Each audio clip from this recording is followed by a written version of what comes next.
What's going on, workforce? Brian and Chris here, and we're going to dive into a Guild Wars conversation, one that we're seeing pop up over this weekend. In fact, you, me, and your brother, Chris, we were sitting down talking about this very thing over the course of a couple of beers this weekend, and there's a lot to unpack, especially with the concept of, do you continue Guild Wars 2 for how long?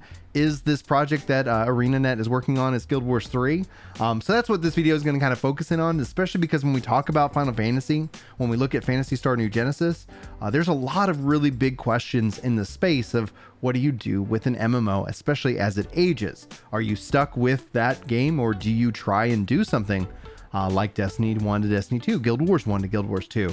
So there's a lot of space, a lot of movement in this. But before we dive into the topic, you actually just landed a HelloFresh deal, and I wanted to give you the opportunity to include the link in the description just to help obviously support you and the stream itself. So why don't you tell people about that, and let's talk Guild Wars 3. Yeah, if any of you, especially as we look into live letters and patch content, are like, I don't have time after work to plan for meals. I know my wife and I, especially when her garden stops producing in the in-between seasons, we use things like HelloFresh because it's a lot easier for us to have a nice balanced meal plan for just the two of us, or when she's out of town, even just for me, and I get to go pick things and have a nice variety of food, and I don't have to have a bunch of stuff around, and so I enjoy that. And so they partnered with us, and I know I had a couple of friends that were like, oh, I was just thinking of turning that subscription back on. I was like, great. So if you want to go ahead and use my link, it'll support me, but you also get a whole bunch of free meals and some surprise gifts across your boxes. So it's a little something for you, a little something for me. Sometimes they include, like, there's some excellent chocolate bars that they'll throw in there sometimes. So fun little things like that. If you want to give it a shot, that's it. Yeah, Julie and I signed back up using your link because I was like, I'm not benefiting in any way. I'm just very happy because I like HelloFresh. I was like, great, now I can support Chris in this regard, and also have a little date night with Julie. So technically not sponsoring this video, but regardless, I was just like, you know what, let's just shout it out. So if you guys are hanging out in the stream or hanging out over in Gaming Kinda, be sure to check a look at that. And those links, if we have them, they really do help out a ton. So let's focus here on Guild Wars 3 ? Potential job listing for those of you who haven't seen. Talking about Unreal Engine 5 and an online fantasy established IP. So we do not know if it's set in the world of Guild Wars. It could just be a brand new project itself. But if you guys have been following Chris's journey throughout Guild Wars 2, he's doing everything the hard way, and he's having a heck of a lot of fun with it. So you can catch him over on Twitch, and the link's also in the description. But Chris, I want to get you, because like I've been waiting for the Steam release. Like that's been kind of this thing for me this year. Coming. And they say it's coming this year, and I'm like, okay. They just updated the post. Oh, they did. Do we know the date?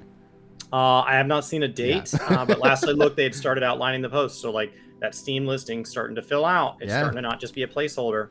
It's starting to look finished out. Dwarf Fortress is just a shout out to a much smaller game. It's also starting to have an updated. They originally got like a Steam listing. I don't know. It feels like 10 years ago, and I don't know, guys. Some of these games might actually make it to release. We might have what is it? Star Citizen's another one of those ones that like they just had like another round of beta, and people are like, is this gonna be a game? Could be. Would be exciting. But yeah, Steam release would be a big moment, and it's big for the existing community because much like when 14 brings on another platform, it's a chance to go back and say, okay, we know for a fact that people on this platform will have a larger than average chance of being a new player experience. Mm-hmm. This is an opportunity to go back and really ask ourselves, are there settings in the UI that we probably should have done? And, like when you have friends over, you probably clean your house from time to time. You probably have clean bathrooms, and you probably eat off clean dishes and wear clean clothes for the most part. But when you have friends over, it's an excuse to, I keep meaning to dust off the top of the bookshelf and I just never do it. And so it's a chance to kind of really polish up some things. So it benefits everybody involved, just like when a new data center launches for Final Fantasy 14. So I think the Steam release will be good all the way around. Yeah, I'm personally very excited about it. One of the things that the questions is that as long as my account's link, then I'm good to go. I think that's going to be something where I end up finding myself more involved playing more Guild Wars, because they have the native controller built in support as a part of the Steam thing. That's what I use for New World. So I'm hoping to have some kind of easy transition to where that's just more comfortable. I keep trying to do keyboard and mouse. I've invested a lot of money in the keyboard and mouse, and it is a barrier, and it's weird that it's my litmus test. It's the thing that when I go, hey, you got two great MMOs that you want to play. This one has native controller support. Like it's just easier. It's just like, well, what do I want to play? I want to play two things today. well, I'm going to go with this direction. And that obviously sets up the concept of 3 for me. That's where one of the things I was telling you and your brother this weekend is that it would act as an interesting reset point that is both positive and negative. There are going to be negatives to them making a Guild Wars 3. It's not like, oh, they can do all these great things and everybody's going to be thrilled. It's like, oh, there are players who've invested hundreds and thousands of hours into Guild Wars 2. How do you manage that? And we saw, last year, and we're still seeing that evolution, Phantasy Star New Genesis, where the games are linked. You log in just like you normally log in, and then you pick which way you want to go. But that ultimately, a lot of people are, obviously the New Genesis side launched very bare bones. And so a lot of people are like, well, like, did they have to go about it this way? Could there have been another way? So I thought this would be a perfect time to kind of rehash and get your kind of deep dive as you've cleared End of Dragons and you're doing so much more in Guild Wars. Like, what do you want, and what would make you the happiest? I hope that the hard reset times of Guild Wars 1 to 2, Destiny 1 to Destiny 2, in some ways 1.0 to 2.0 where there were things lost. Mm-hmm. I hope that we have gotten past a point where we feel the need to delete things. Yeah. Or we feel the need to just hard reset.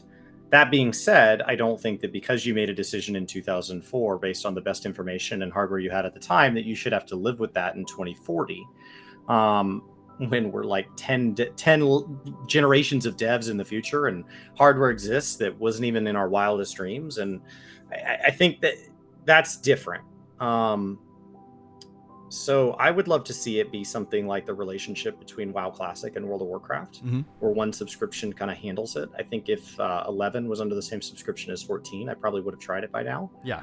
And it's not necessarily just the money. I think there are people in our community that would give me a pretty hard time if it was just like, well, I play 14 all the time, but I'm not gonna play 11 because the same company that I already love and support is getting an extra $10 out of me. Like, I think that would be a valid criticism, but it is that one last barrier of like, but why pay? Right. And the thing that I would add to that is like one of the reasons I want to see outside, because I've been subbed to both 11 and 14.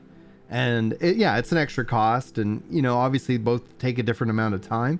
But honestly, the biggest hurdle is that they're so isolated. Where in World of Warcraft, like, you're still a universal friends list. So you log in and you see your friend like, oh, Chris is playing Diablo, right, or Chris is playing, like WoW Classic, and you still can have that ability to message. Where, like, imagine in 14 with 11 and 14 itself that you would log in. Oh, I see Brian is on.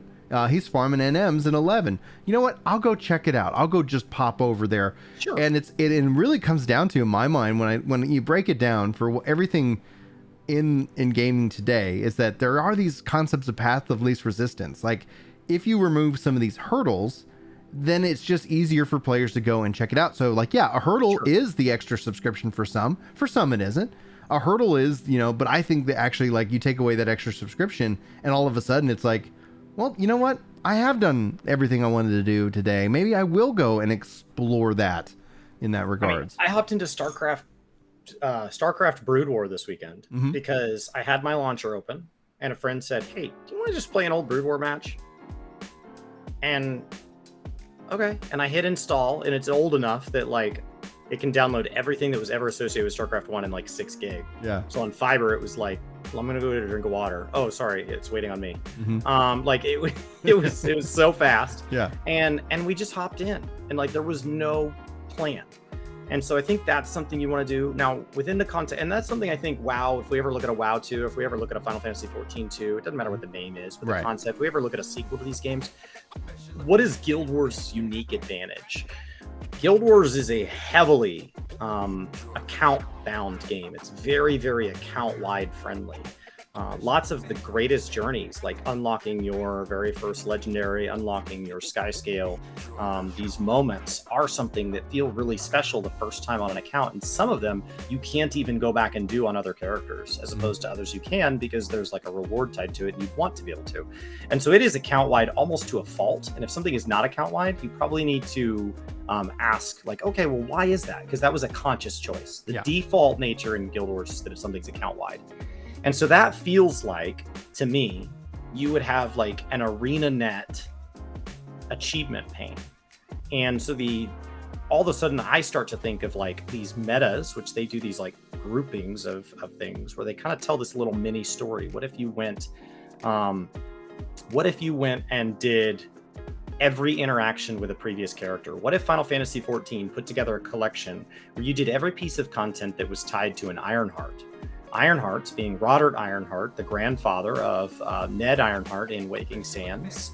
And Roddart drew the Eorzean map that we used when we pushed the M key. That's our map. And his grandson, Neddard, unlocked a ton of optional dungeons and the original extremes. The rest of the Ironhearts are who give us our sightseeing log. And so, what if you told a story about the Ironhearts, and through it, you had to go get the achievements across all the Ironhearts? But now imagine the Ironhearts also exist in Final Fantasy XIV too. Yeah. And so you can start to ask you questions within Final Fantasy, like, can you go do everything associated with Cid? Cid is this, and it doesn't have to be necessarily the same. And like, there starts to be this link. And I think Guild Wars could really lean into that because the game is already, I'm sure people that play 14 are already like, well, Chris, there's some flaws with what you're saying. Yes, there are, because the system's not designed to do that. I'm describing something that's imaginary. But in Guild Wars, that's actually just how things work. You're like, oh, like the Chef Collection, the thing that's already in game and already works like that and takes me through all 5 races and gives me little progressions and individual quality of life and all these unique unlocks and is this like collaborative journey with myself. Yeah, it's amazing. It's me and a bunch of NPCs having a blast.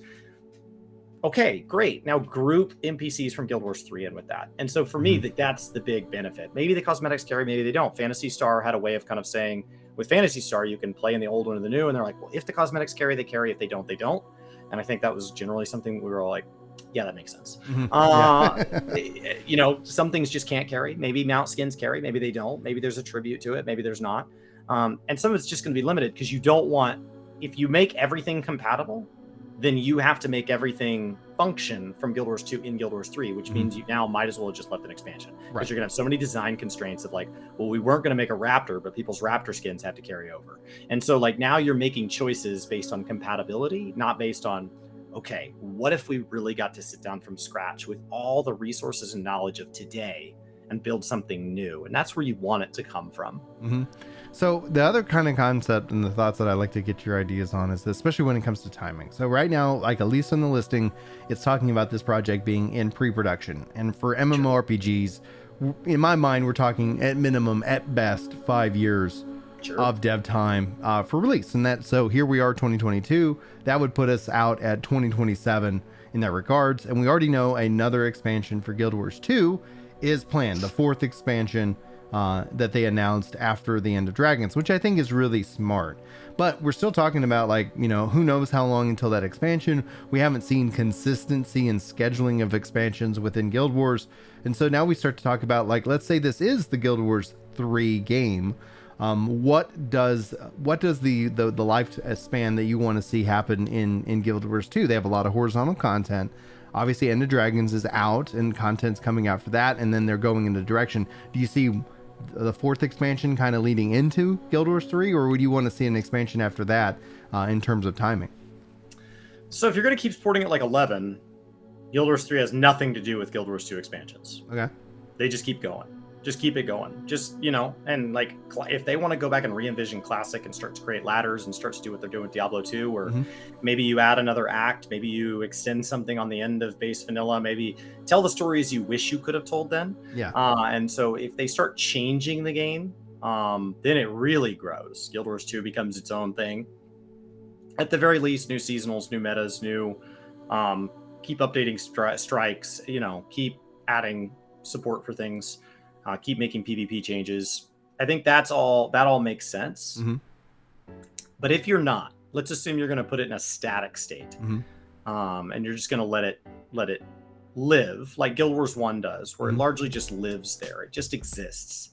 And Diablo 2, until fairly recently, just existed. The servers were up, but they weren't adding new rune words like they are now since the remaster.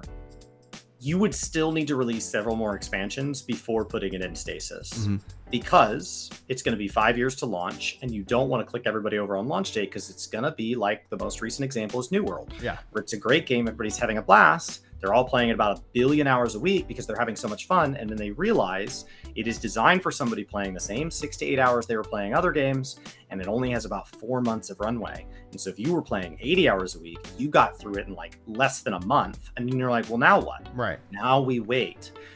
We waited back when Vanilla WoW came out. We waited back when 14 came out. We waited like you just don't remember that because now in 14, you know, it's been out so long, and at various times over the last 9 years, you've been busy. So you've missed some things. Maybe you haven't finished Hildebrand. Maybe you haven't done extremes. Maybe, you know, and so there's a backlog, but new games don't have backlogs. So I think that's what I think you keep releasing expansions. So I think you release the next. So let's say it's 4 years. Okay. Let's say they're on a 2-year expansion cadence. Just as a hypothetical here, so that we can as a thought exercise. as something to compare to a successful strategy that I don't know, maybe something we played before. So let's put it on 4 years so that it works out with the math. Okay. So End of Dragons. Then we have expansion number 1, unnamed, that they have confirmed is coming. You then have expansion number 2, which is around the same time that the other game is ready. Maybe you release it then, maybe you stagger them. That's based on budget and marketing. That's a bunch of people that aren't game devs' decision, honestly, a lot of times. Yeah. And it comes out. I think you still have at least expansion number 3 for base Guild Wars, even if your plan is to put it into stasis, just so that while that new game comes off the ground, if people run out of stuff to do, you keep funneling them backwards. You go like on that note. So like what you call 1, 2, and 3, like just so for anybody who's like avid, you know, Guild Wars fan, that would be they just released expansion 3, so there'd be expansion 4 in 2024, expansion 5 in 2026. And then actually that would put expansion 6 in 2028. So in that regards, like all of a sudden you actually then have a well-seasoned product, a well-seasoned community that has content, that has investment. And it also then communicates that if you guys are willing to keep playing this and paying this too, you can, whenever there's a content drought in Guild Wars 2 year 2015 or whatever, then it's like, oh yeah, new hey, check out Guild Wars 3, what's going on. And then all of a sudden, like you said, if you have these interconnectivities built on the like newer technology and having a different cycle, you'll be able to eventually, I think, do kind of what we would call a warm handoff, where it's like all of a sudden Guild Wars 3 year 4, oh man, lots of content. And then essentially it becomes a little bit easier for somebody to be like, okay, I'm going to go ahead and check out that game now. And then like, cause like the idea, like when I always kind of think of it is like, I would happily go play 11, especially in a downtime of 14, and I have, if there was this, and like, why unsub? Like, why take a break from my subscription when, if I have like a wider selection of properties? And so it's kind of like, yeah, we don't care if you take a break. Oh, turns out you're still in our sandbox. Like that's, we're like, yeah, like we take a break. We've got other products for you to enjoy that break with us in that regards. And so in that setup is that that would be really something powerful that I think the Guild Wars 2 community has not seen yet, is that consistent update schedule. And one of the things that I think Final Fantasy 14 sets itself on, but I think that regardless of with Guild Wars, if 3 does exist, I think they'll maintain their current business model. I don't think we'll see them launch that with a mandatory or even optional subscription going in that regards. I think that the back and forth would be a really fun way of kind of feeding into that, right? Mm-hmm. So when an event ends in one game, maybe that's the beginning of it in the other game, or maybe they run simultaneously, and it encourages you to, hey, this event's meant to take 4 or 5 hours. It's on for 2 weeks. Why don't you give it a shot in both games and kind of see how they compare? What does this festival look like? And so I think it's back to the original point. Even if you're gonna let the old game go into stasis, eventually, which if it was in 2028, we'd be looking at it's 15 years of content that goes into stasis. So it's a healthy thing going into cryo there. The thing that I think when I say after that, you could still make callbacks. Yeah, I think that the case for it as a reset, as a Unreal Engine 5, laid it like technology, built for the next 15 years kind of mindset, where like they've gone 1 to 2, and this would be a 2 to 3, and the 2 has lasted a long time, and the fact that they're supporting 2 is, I think, exciting. And I think what that does is also builds up that track record so that they can kind of communicate it. The downside, the thing that I've seen people express that are concerned is that like ArenaNet's tried some other projects before, they feel like at the behest and at the detriment to Guild Wars 2. And so that it's like Guild Wars 2 kind of suffered for them to go work on these other things.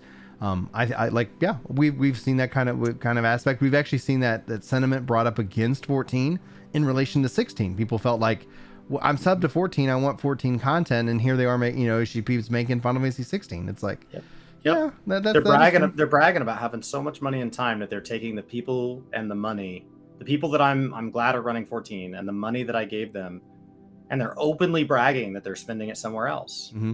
That doesn't always feel good. Right. Some people are excited. They're like, oh my gosh, I want more than just 14. That's amazing. Yeah. And there are other people that say like, no, but I gave you money for 14. What I want back is 14. Yeah.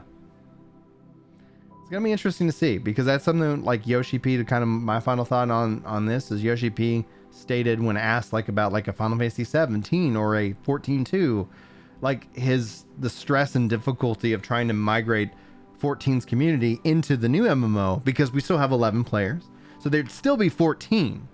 14 players would still be there wanting more 14, because either whatever's coming next isn't fully developed, or maybe it's just not what they're specifically looking for. And so whatever that like migrate, like if you were going to say, oh, we're going to try to move this community into this next thing, I think time and time again has shown this, like that's a monster of a project. Like you do that because, like you want to set up another 15, 20 years at some point. But I think WoW Classic, for as much as like, like I'm not a big WoW guy, but that seems to be... It hasn't been a perfect project. It hasn't been perfect. But it's that in terms of like, you kind of have these chapters, but then you still have your account. And that's where I think it would be interesting to have that mindset and see if that applied to Guild Wars. It'd be interesting to see if that applied, if they ever did that in 14. I think that's something that's an interesting thing to kind of look at and think about. But that's just my thoughts. Any final thoughts for you? They've made it very easy. If you put up barriers, then what happens is you restrict some people who might have otherwise played. WoW has made it very easy for people who are even upset with current WoW or upset with current Classic to still give the next expansion a go, or to still pan over to the other one.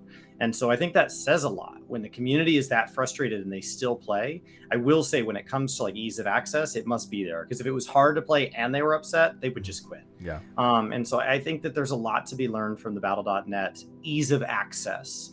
There's been plenty about Classic that I think 14 would want to also, or Guild Wars would want to say, okay, there's some lessons that maybe we don't want to repeat. I think there are some things there. But as far as ease of access, I think there are a lot of people who said they weren't going to try Classic, and then they did. And the reason they did is it was easy. The moment they had a single urge to give it a shot, there it was. And so if they were going to do that with Guild Wars 3, what I would hope is that with Guild Wars 2, they would say, if you ever run out of Guild Wars 3 content, it's so easy to try out all the Guild Wars 2 content. Maybe you missed it back in the day. Yeah. Here it is. It's right here. I think that's important. Anyway, guys, that's just kind of our thoughts, especially what we're talking about this weekend. I'd love to know any and all yours, especially as it relates to Guild Wars 2 and Guild Wars 3, Final Fantasy 14, and if there's anything else to come next. And if you want to have these conversations with us while live, check out the Twitch link in the description. Chris is live Monday through Thursday, and I've been covering Friday nights, so if you want to come hang out with me for that. But if you feel like it and you're still here with us and you haven't already and you feel like we earned it, hit that like button. Helps these videos out. Chris, why don't you take us out? Guys, we got lots of bonus streams coming as well. So over on the Twitch, just expect all the time. But Brian, let's get ready. Let's get back onto the subject of 14 for anybody that's hung out this long wondering when 14 is, because the live letter's right around the corner. 6.2 right behind it. Yep. So we'll see you soon about lots of upcoming 14 stuff. Take care.